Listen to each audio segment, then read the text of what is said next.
আমি তাসনিম জারা ঢাকা ৯ আসনে ফুটবল মার্কা নিয়ে স্বতন্ত্র প্রার্থী হিসেবে নির্বাচনে অংশগ্রহণ করছি। আপনারা অনেকক্ষণ ধরে অপেক্ষা করেছেন, সেজন্য ধন্যবাদ। কিন্তু আসলে বেশ কিছু জটিলতার মধ্যে আমাদের যেতে হচ্ছে।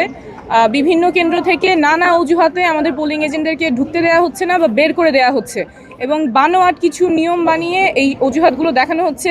কাউকে বলা হচ্ছে যে আপনারা তো এখানকার ভোটার না, অথচ এরকম কোনো নিয়ম নাই যে পোলিং এজেন্ট হতে হলে এই আসনের ভোটার হতে হবে।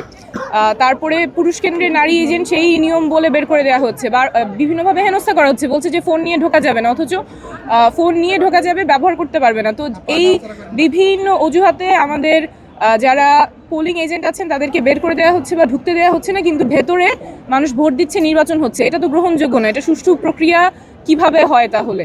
এবং যখন আমি জিজ্ঞেস করছি নিয়মটা কিসে, তখন আবার ওনারা বলতে পারছেন না। একটু আগে আরেকটা কেন্দ্রে গিয়ে আমার এটা নিজে সলভ করা লাগছে, কিন্তু আমি তো প্রার্থী হিসেবে গিয়ে প্রিসাইডিং অফিসারকে জিজ্ঞেস করতে পারবো না যে আপনি কোন নিয়মে কেন এই বানোয়াট অজুহাতে আমার পোলিং এজেন্টকে ঢুকতে দিচ্ছেন না বা বের করে দিয়েছেন। তো এটা তো কোনোভাবেই গ্রহণযোগ্য নয়। এবং যখন আমি জিজ্ঞেস করছি কোথায় নিয়ম, উনি বলছেন যে আমাদেরকে বলা হয়েছে। কে বলতেছে? ওনার না, ওইটা নামও উনি বলছেন না। তো এটা তো গ্রহণযোগ্য হতে পারে না কোনোভাবে। আমরা চাইবো যে সুষ্ঠুভাবে নির্বাচন হবে, এবং এই যে বিভিন্ন অজুহাতে আমাদের পোলিং এজেন্টদের ঢুকতে দেওয়া হচ্ছে না, বের করে দেওয়া হচ্ছে, এটা কোনোভাবেই গ্রহণযোগ্য না। আমরা অনেকগুলি কেন্দ্র থেকে এরকম খবর পাচ্ছি, অনেকগুলি কেন্দ্র থেকে।